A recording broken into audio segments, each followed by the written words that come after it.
Hi friends, welcome to Uma Kitchen. இன்னைக்கு களி கருவாட்டு குழம்பு எப்படி செய்யுதுன்னு பார்க்க போறோம். அதுக்கு தேவையான பொருள் ஒரு கப் ராகி மாவு எடுத்து வச்சிருக்கேன். இந்த டம்ளர்லார ஒரு அரை டம்ளர் அரிசி எடுத்து ஊற வச்சு கழுவி சுத்தம் பண்ணி எடுத்து வச்சிருக்கேன். ஒரு அரை மணி நேரம் ஊற வச்சிருக்கேன். கருவாட்டு குழம்புக்கு தேவையானது ஒரு பெரிய வெங்காயம் நறுக்கி வச்சிருக்கேன். ஒரு 10 பூண்டு பல் உரிச்சி நசுக்கி வச்சிருக்கேன். 2 தக்காளி நறுக்கி வச்சிருக்கேன். கருவேப்பிலை கொஞ்சம் எடுத்து வச்சிருக்கேன். கொத்தமல்லி எடுத்து வச்சிருக்கேன். சாம்பார் வெங்காயம் ஒரு 4-5 சாம்பார் வெங்காயம் உரிச்சி நறுக்கி வச்சிருக்கேன். 3 ஸ்பூன் மிளகாத்தூள் எடுத்து வச்சிருக்கேன். வீட்டு மிளகாத்தூள், அரைச்ச மிளகாத்தூள் எடுத்து வச்சிருக்கேன். 100 கிராம் வஞ்சர கருவாடு வாங்கி க்ளீன் பண்ணி எடுத்து வச்சிருக்கேன். புளி கரைச்சல் எடுத்து வச்சிருக்கேன் கொஞ்சம். அதுக்கு தாளிக்கிறதுக்கு வெந்தயம், கொஞ்சம் சீரகம், கடுகு, எண்ணெய் எடுத்து வச்சிருக்கேன். தேவையான அளவு உப்பு சேர்த்துக்கலாம். இப்போ எப்படி செய்யறதுன்னு பார்க்கலாம். இப்போ ஒரு பாத்திரம் வச்சுட்டு ஒரு சொம்பு தண்ணி விட்டுக்கலாம்.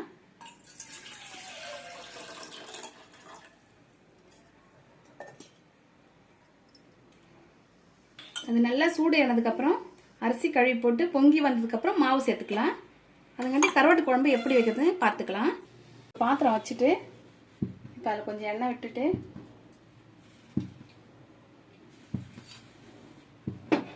எண்ணெய் ஊற்றிட்டேன்.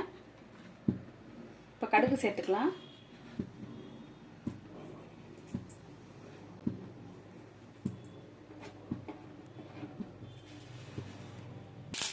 கடுகு வெடிச்சிச்சு. இப்போ வெந்தயமும் சீரகமும் சேர்த்துக்கலாம்.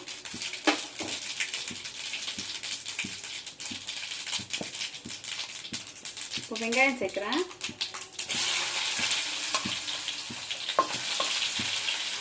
கருவேப்பிலை சேர்த்துக்கிறேன்.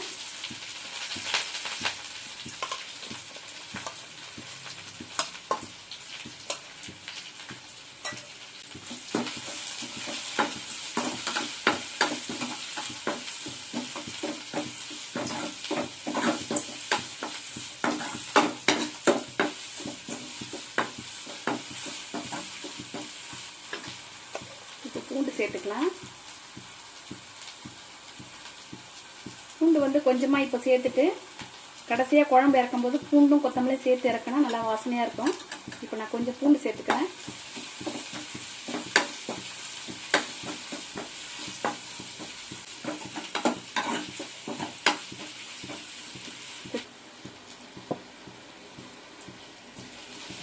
கொஞ்சம் வெங்காயம் வதங்கினதுக்கப்புறம் தக்காளி சேர்த்துக்கலாம்.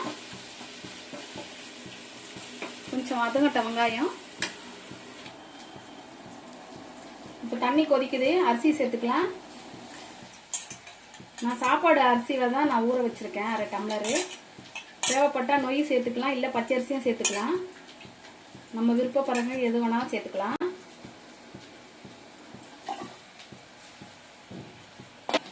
இப்போ மூடி வச்சுக்கிறேன், சிம்மில் வச்சுட்டு. இப்போ வெங்காயம் கொஞ்சம் வதங்கிடுச்சு, தக்காளி சேர்த்துக்கலாம்.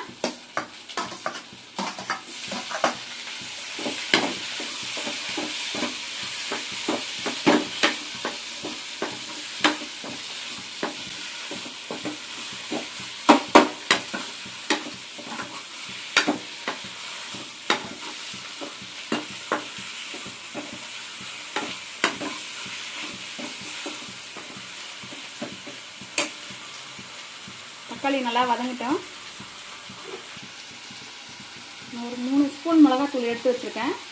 இப்போது இந்த தக்காளி வதங்குறதுங்காட்டியும் நம்ம குழம்பு ரெடி பண்ணி வச்சுக்கலாம். இப்போ அதில் மிளகாத்தூள் சேர்க்குறேன். தேவையான அளவு உப்பு சேர்க்குறேன்.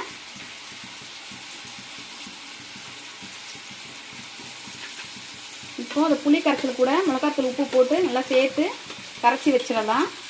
தக்காளி வதங்கினவுடனே இந்த புளி கரைச்சல் எடுத்து அதில் சேர்த்துடலாம்.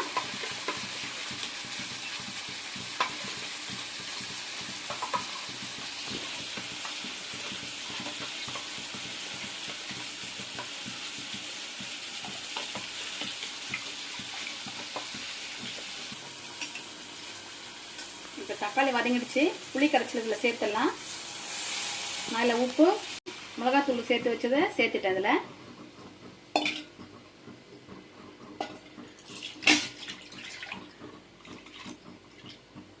தண்ணி சேர்த்துக்கிறேன்.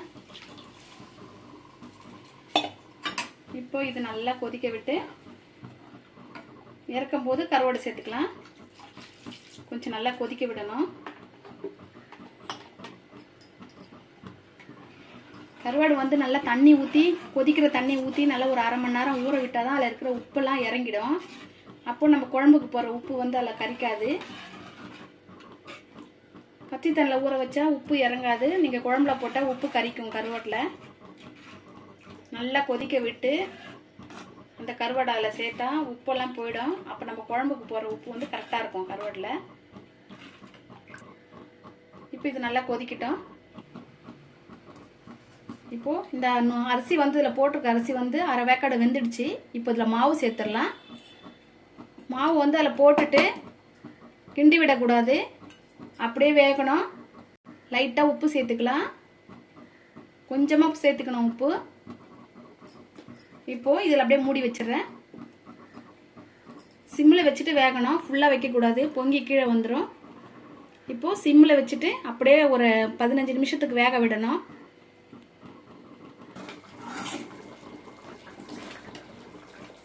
இப்போ குழம்பு கொதிச்சு கொஞ்சம் சுண்டி வந்துடுச்சு.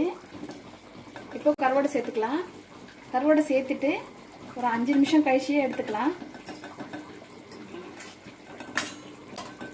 இப்போ கொத்தமல்லியும் பூண்டு சேர்க்குறேன்.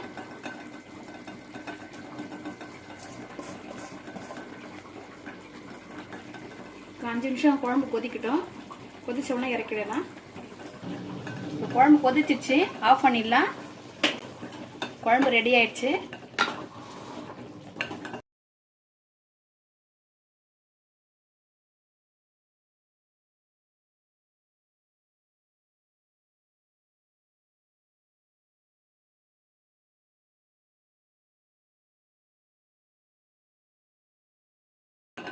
இப்போ இது வெந்துடுச்சு, இறக்கிடலாம். இது எப்படி கிண்டி உருண்டை பிடிக்கிறதுன்னு பார்க்கலாம். ஆஃப் பண்ணிக்கிறேன்.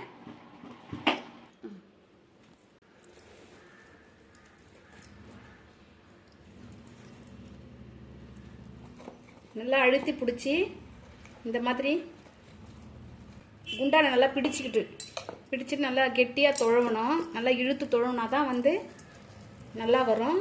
சூடு அடிக்கும். நல்லா துணியை கனமாக வச்சு பாத்திரத்து மேலே காலை வச்சு இப்படி பிடிச்சிட்டு இப்படி கிண்டணும். தண்ணி பத்தலைன்னா சுடு தண்ணி கொஞ்சம் சூடு பண்ணி ஊற்றி நல்லா கிண்டிக்கலாம்.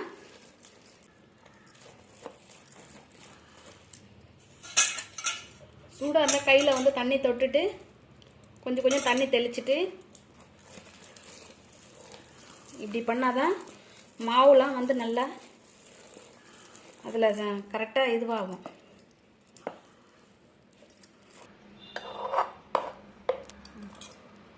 இது நல்லா அழுத்தி நல்லா தொழனாதான் மாவுலாம் வந்து கட்டி கட்டியாக இல்லாமல் ஒரே மாதிரி வரும். நல்லா மிஸ் ஆகாது. நீங்கள் லேசாக தொழவுனா மிஸ் ஆகாது.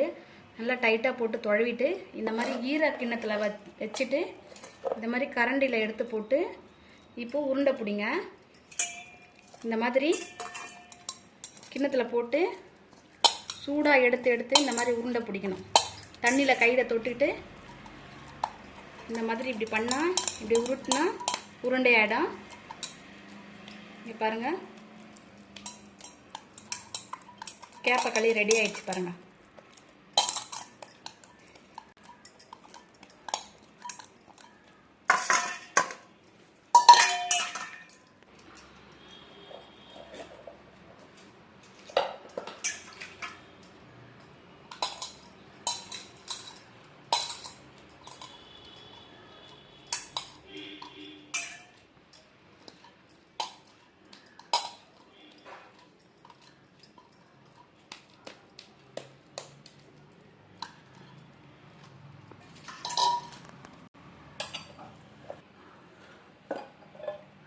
ரெடி ஆயிடுச்சு பாருங்க கேப்பக்களி.